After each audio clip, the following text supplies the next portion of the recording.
ಕೊಡಗು ಜಿಲ್ಲೆಯಲ್ಲಿ ಭಾರೀ ಮಳೆಯ ಮುಂದುವರಿಕೆಯಾಗಿದೆ. ಕೇರಳ ಕೊಡಗು ಗಡಿ ಭಾಗದಲ್ಲಿ ಬರೀ ಕುಸಿತ ಆಗಿದೆ. ಕರಿಕೆ ಗ್ರಾಮ ವ್ಯಾಪ್ತಿಯಲ್ಲಿ 3 ಕಡೆ ಈ ರೀತಿಯಾಗಿ ಕುಸಿತ ಕಂಡಿದೆ. ಹುಲಿಮನೆ ಹಾಗೂ ಗೋಲಾಪ್ ಮನೆಯ ಹಿಂಭಾಗದಲ್ಲಿ ಗುಡ್ಡ ಕುಸಿತ ಆಗಿದೆ. ಗ್ರಾಮದ ರಾಧಾಕೃಷ್ಣ ಎನ್ನುವರ ಮನೆಯ ಸಮೀಪವೂ ಕೂಡ ಗುಡ್ಡ ಕುಸಿತವಾಗಿದೆ.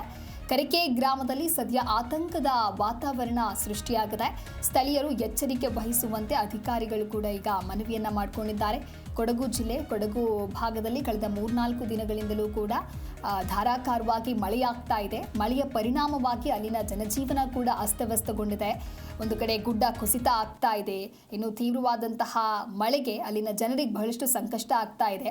ಮನೆ ಒಳಗಡೆ ಸುರಕ್ಷಿತವಾಗಿ ಇರೋಣ ಅಂತ ಹೇಳಿದ್ರೆ ಮನೆಯಲ್ಲೂ ಕೂಡ ನೀರು ಸೋರಿಕೆ ಆಗಿರಬಹುದು ಅಥವಾ ಗುಡ್ಡ ಕುಸಿತದಿಂದಾಗಿ ಅಲ್ಲಿನ ಜನರಲ್ಲಿ ಬಹಳಷ್ಟು ಆತಂಕ ಆಗ್ತಾ ಇದೆ. ರಾಧಾಕೃಷ್ಣ ಅವರ ಮನೆಯ ಸಮೀಪವೂ ಕೂಡ ಗುಡ್ಡ ಕುಸಿತ ಕಂಡಿದೆ. ಕರಿಕೆ ಗ್ರಾಮ ವ್ಯಾಪ್ತಿಯಲ್ಲಿ ಬರುವಂತಹ 3 ಕಡೆ ಇದೇ ರೀತಿಯಾಗಿ ಗುಡ್ಡ ಕುಸಿತ ಆಗದೆ ಸ್ಥಳೀಯರು ಎಚ್ಚರಿಕೆಯಿಂದ ಇರಿ ಅನ್ನುವಂತೆ ಅಧಿಕಾರಿಗಳು ಇದೀಗ ಮನವಿಯನ್ನ ಮಾಡಿದ್ದಾರೆ.